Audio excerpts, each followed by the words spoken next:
It's Tarot Tuesday, Tarot Reviews Day, and I'm back with a brand new deck. And when I say brand new, I mean I got it yesterday.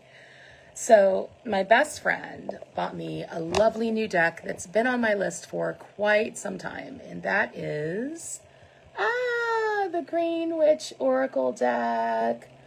So this is by Erin Murphy Hiscock, who wrote the book The Green Witch, and the illustrations are by Sarah Richard. And I have been wanting this deck just because the energy of it is just so cozy and snuggly. This seems like a very great spring and summertime sort of deck.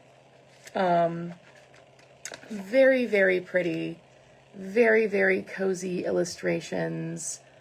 I absolutely love them. Beautiful on the back. And yeah, just like these beautiful, like drawn illustrations. The colors aren't too saturated. And so all this is, it's an oracle just filled with imagery that comes from nature. So we're talking about plants, fungi, animals, tools, entities, bodies, insects. So this is dedicated to the kind of magic that happens when you're working in right relationship with the earth. And a green witch is somebody who, like, their magic happens through things like gardening, growing food, harvesting, working with the land, being part of the land, respecting the rhythm of the land. And so this is the sort of intentionality that this author has. And there's something about this that reminds me of like a sweet old children's book from like way back in the day.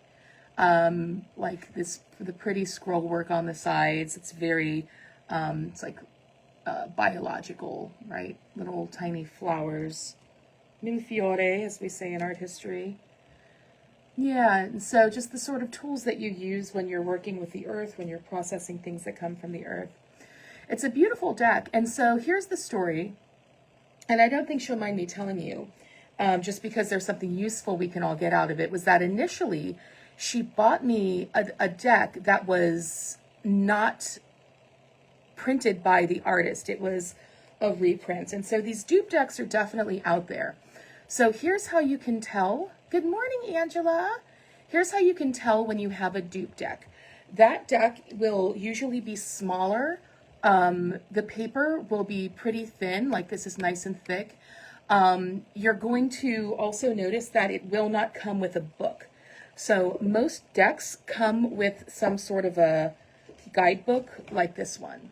So if you're buying the dupe, it usually will not have a booklet included, or it will have a QR code that takes you to some janky Google Doc that has like books from whatever they've copied. And then finally, you know you have a dupe deck because of the packaging. A lot of decks come with really like just nicer, sturdier packaging. So if you're getting something that it's like paper and folds out from the top and it's like what playing cards would come in, you might have a dupe deck. So those are three really big ways that you can tell.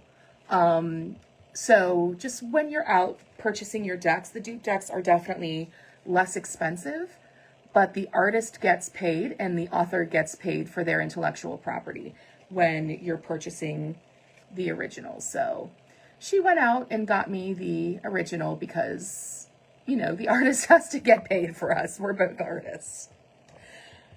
But, you know, sometimes if the dupe deck is what you can afford, you know, who am I to judge? As long as we all have the tools that we need to be at our greatest good. But as somebody who is about to be authoring an oracle deck, I would appreciate it if you bought my decks directly from me. So there we go. Beautiful artwork. So let's give her a shuffle-roo and see what kind of... God, this is actually a really pretty card. The strawberry one. So let's give her a little shuffle-roo and see what kind of message we have for the collective today. Well, that was quick. Ooh, so we have mint, abundance, persistence, and proliferation. This is actually really funny because I cannot grow mint to save my life. I have tried so many times to grow like basil and mint on my windowsill, And I've asked for tips and people are like, dude, it's mint. It'll just grow, but it always dies no matter where I live or how much. I'm trying to look for, there we go, 63. No matter how much like sun I get or don't get, it just doesn't seem to matter. So card meaning here. The mint card speaks of deep roots, firm grounding, and a refusal to give in. The tenacity of the mint herb can be the despair of many a gardener, but its abundance can also be an encouraging omen. I know, I love this deck, April. Life's obstacles can be frustrating, but mint reminds you that stubbornness can get you through. So consider your current situation. Someone may be trying to uproot you or remove you from something you're passionate about. Do not let them. Make your own decisions and don't let someone else steal your agency. Dig in and be strong. Are there unfair limitations being imposed on you by someone or something? And there may be, because this is a collective reading, but what I'm getting here and what I'm feeling very strongly is Mint's ability to proliferate, the ability to create life, constant union of the divine masculine and the divine feminine within you to create divine children. So thinking about the fact that you have an abundant, unstoppable source of creative energy by nature, because we are all creators. We are all here to create something. We are all here to bring some kind of medicine. And so what kind of divine children are you birthing into the world? Proliferate. Whatever your gifts are, proliferate. Whatever you're here to create, proliferate, right?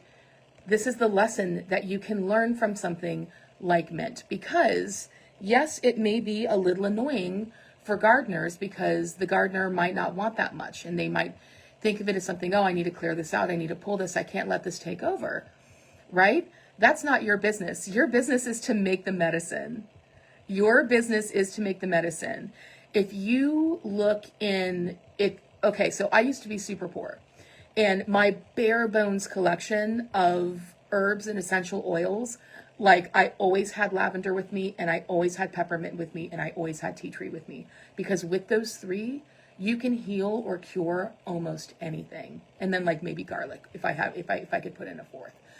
So mint, probably the reason why it grows so aggressively, why it proliferates the way it does, is because of what an amazing universal healer it is, right?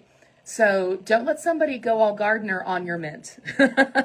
Your business is to proliferate your medicine, right? Proliferate that medicine. That is the message for today, everybody. I love you all so, so, so, so much. I am so grateful that you've come to join me for Tarot Tuesdays. If you need any corners polished off, DM me or find me on Instagram as the Lydian Lantern. I would be happy to book a reading with you. Have a wonderful day, and I'll see you next week. Bye.